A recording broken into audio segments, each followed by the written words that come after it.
please say aye. Aye. A unanimous vote sends a stadium proposal to Carson City, now just one step away from reality.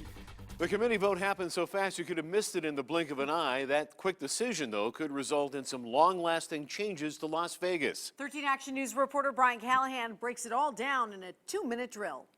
After months of back and forth negotiations, it was a quick conversation during a break that cleared the path, with the final unanimous decision taking just seconds. All in favor, please say aye. Aye. With Any that, the opposed? plan for a $1.9 billion stadium to potentially house the Raiders and UNLV Rebels was passed off to the governor's office after months of debate that continued up until just minutes before the final vote. So I don't know why we wouldn't want that in the document. One of the final issues surrounded revenue sharing and the cap on public contributions to the project. It was resolved in a 5-minute break.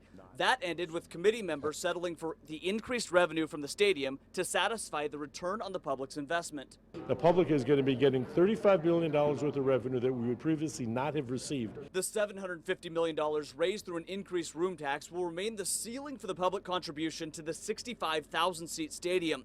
While the committee passed the plan on a unanimous vote, not all local leaders are on board. If you want a stadium, I'm a Bears fan still, for heaven's sake. Some days the Cubbies will make it.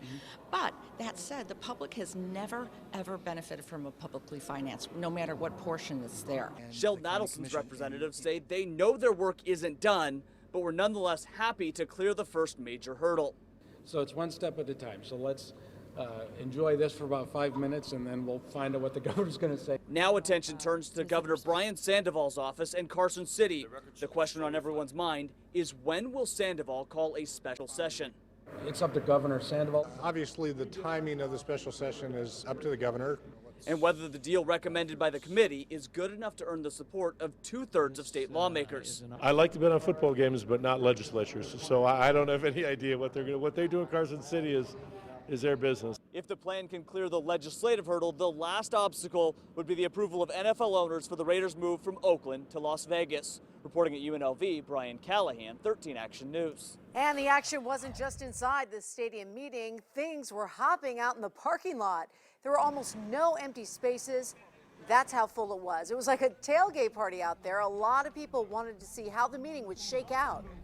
Is that a difficult line to walk if you're not a Raiders fan, but you're kind of rooting for them to come here? Yeah, it is, but I'll be with my Cowboys jersey somewhere in the back, but I'm real excited though. Well, there was a lot of Raiders gear out there, including a Raiders fire truck.